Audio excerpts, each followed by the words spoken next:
अनंत टिप्या refresh व्हा।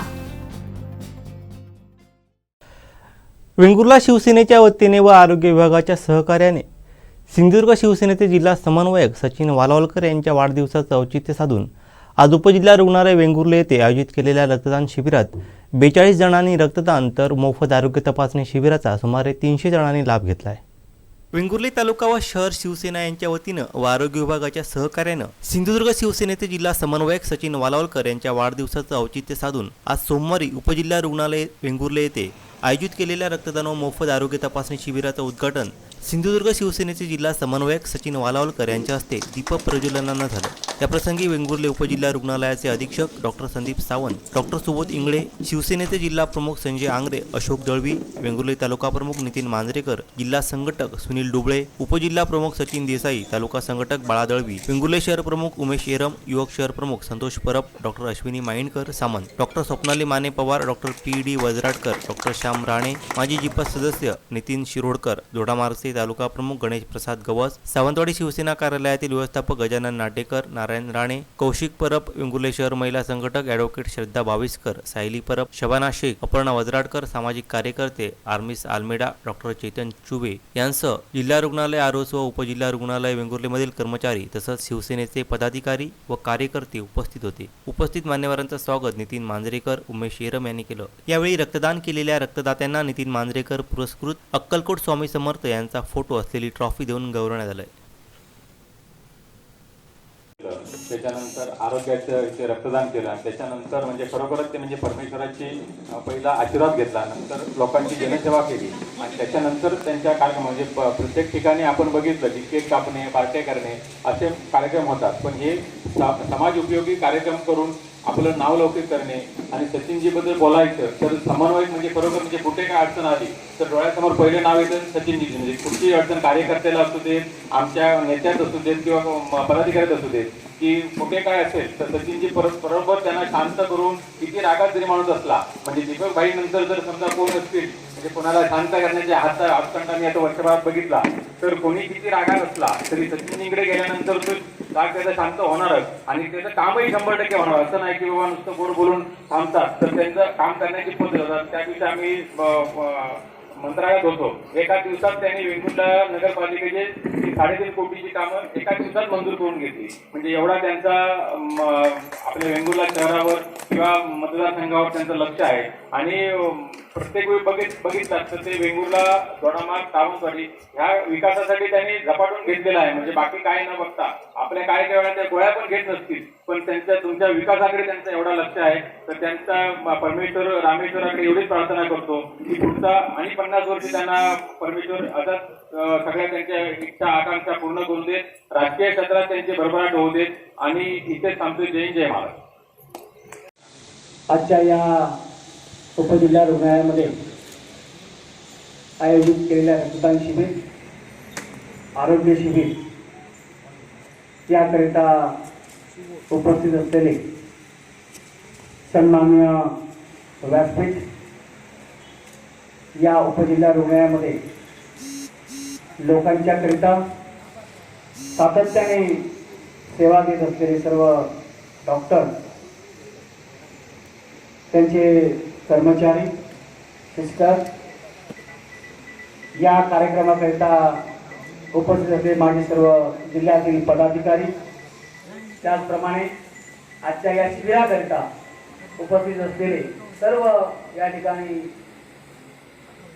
आलेले सर्व रुग्ण, रक्तदान शिबिराकरिता आलेले रक्तदाते, वेंगुर्ल्यातील सर्व नागरिक बंधू आणि भगिनी,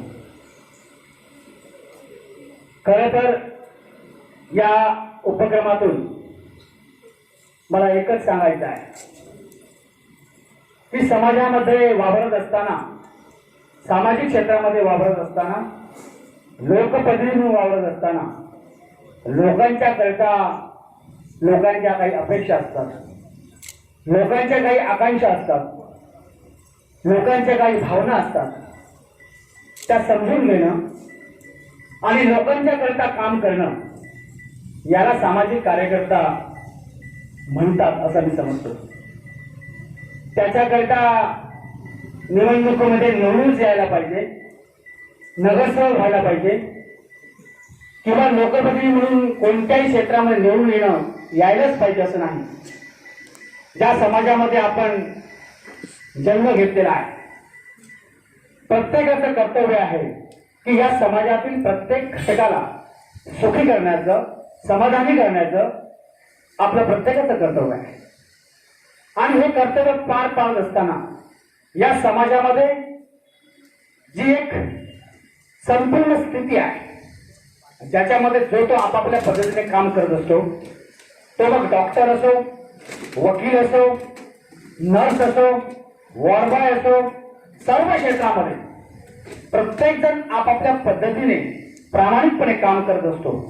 परंतु हे काम करत असताना आपलं पण कर्तव्य आहे की त्यांच्या मागे ठामपणे उभं राहणं. आज आपल्याला माहिती आहे की हॉस्पिटल म्हटल्यानंतर फार एक विचित्र परिस्थिती आहे. आपण डॉक्टरांना, मी सुद्धा काल या ठिकाणी आल्यानंतर थोडासा सर्वांनी ओरडलो की एक जबाबदारी म्हणून आपण खऱ्या अर्थाने जरी हे आरोग्य शिबिर आम्ही जर आयोजित केलं असलं तर समाजामध्ये प्रत्येक माणसाने पुढे येऊन हे काम केल्याशिवाय आपण नुसते डॉक्टर किंवा सिस्टर हे लोकांपर्यंत पोहोचू शकत नाही. हे प्रत्येकाचं काम आहे आणि ह्याचीच जाण ठेवून अशा पद्धतीचे अनेक कार्यक्रम हे प्रत्येकाने केले पाहिजेत या मताचा आम्ही आहे. आपलं ध्येय काय आहे की प्रत्येक मनुष्य जरी आपल्या पद्धतीने प्रामाणिकपणे काम करत असला तर त्याला लोकांची साथ लागते. आणि ही साथ जर आपण या सर्वांना दिली तर ते सुद्धा योग्य रीतीने काम करू शकतात. मी आपल्याला एकच साधं उदाहरण सांगतो की या उपजिल्हा रुग्णालय असेल, जिल्हा रुग्णालय असेल, PHC असतील, प्रत्येक ठिकाणी काही डॉक्टर कमी आहेत, काही नर्सेस कमी आहेत, काही वॉर्डबॉय कमी आहेत. परंतु शासनाच्या नियमावलीमध्ये, शासनाच्या धोरणामध्ये, शासनाने जे काही नियम आखून दिले आहेत त्या नियमाच्या बाहेर जाऊन या डॉक्टर लोकांना काम करता येत नाही. आज याच हॉस्पिटलमध्ये खरं तर हे बोलणं चुकीचं आहे, परंतु सत्य लपवता येत नाही. अनेक डॉक्टर पगाराविना काम करतायत, पण त्याच्या मागचं काही असं धोरण आहे की काही नियम आहेत. या नियमाला डावलून त्यांना सुद्धा काही करता येत नाही. परंतु ते सोडवण्याचा प्रश्न जो आहे तो सोडवण्यासाठी आम्ही सातत्याने आरोग्य मंत्री असतील, संचालक साहेब असतील, आमचे या भागाचे आमदार मंत्री दीपकभाई केसरकर असतील यांच्या समोर सातत्याने हे प्रश्न मांडत आहोत. आणि मला खात्री आहे की ज्या उणिवा या उपजिल्हा रुग्णालयामध्ये आहेत, खरं तर मला सांगायला अतिशय आनंद होतो. आणि हे या ठिकाणी असलेल्या बऱ्याच सिस्टरना माहिती असेल, इथे काम करणाऱ्या लोकांना माहिती असेल की या उपजिल्हा रुग्णालयाच्या पायापासून मी या ठिकाणी सातत्याने येतोय, हे उभारण्यासाठी सातत्याने प्रयत्न करतोय. या हॉस्पिटलमध्ये डॉक्टर यावे, या हॉस्पिटलमध्ये औषध भंडारामध्ये मनुष्य नाहीये, त्याची उपलब्धता व्हावी, हे सर्व माझ्या परीने प्रयत्न करत असतो. हे प्रयत्न करत असताना मला सातत्याने माझ्या पदाधिकारी, या शहराचे शहर प्रमुख असतील, उभे शहरम असेल, तालुका प्रमुख मांजरेकर साहेब असतील, सुनील डुबे असतील, सर्व सहकार्य करत असतात. आणि हे आमची एक साखळी आहे आणि या साखळीमध्ये प्रत्येकाने आपापलं काम ठरवलेलं आहे. लोकांच्या करिता ज्यावेळी लोक ज्याची गरज लागेल त्यावेळी माझ्यासारखा कार्यकर्ता या ठिकाणी लोकांच्या मागे ठामपणे उभं राहील अशी मी या ठिकाणी ग्राह्य देतो. जास्त वेळ घेत नाही. आजच्या या उपक्रमाबरोबर सातत्याने अनेक मंडळांची मागणी असते की आम्हाला या ठिकाणी मला विशेष करून कार्मिकचं नाव घ्यावं लागेल, कारण सातत्याने आपल्या उपजीविकेचं या ठिकाणी नोकरी सांभाळून सुद्धा लोकांच्या करता गेली अनेक वर्ष जो मनुष्य काम करत असतो तो लोकांच्या नजरेमध्ये असतो.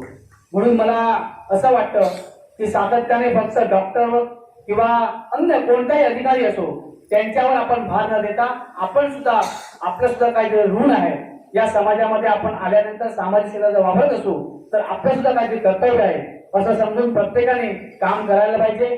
आणि हे जर काम केलं तर आपल्याला या ठिकाणी सगळ्यांची साथ मिळाल्यानंतर लोकांचं जे काही दुःख आहे लोकांचे जे काही समस्या आहेत, लोकांच्या ज्या काही मागण्या आहेत त्या आपण खऱ्या अर्थाने पूर्ण करू शकतो.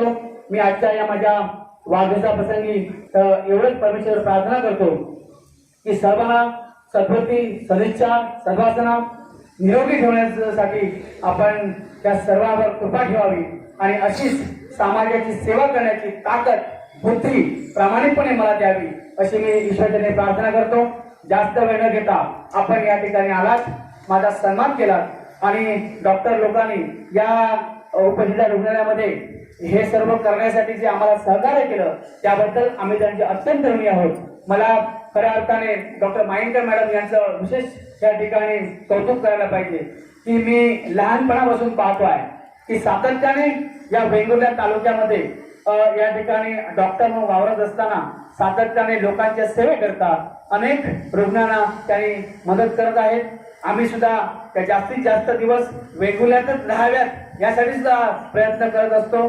कारण काही वेळा काही लोकांच्या मध्ये गैरसमज असतो, परंतु मला खरोखर त्यांचं कौतुक करायचं वाटतं की समाजामध्ये कोणत्याही क्षेत्रामध्ये काम करत असताना जर आपण लोकांच्या करता काम केलं तर लोक आपल्या मागे ठामपणे उभे राहतात याची मला खात्री आहे. म्हणूनच आपण सर्व वेंगुर्लावासियांना विनंती करतो की आपण सुद्धा या ठिकाणी ज्या पद्धतीने काम करतो त्या काम करणाऱ्या सर्वांच्या मागे ठामपणे उभे राहा.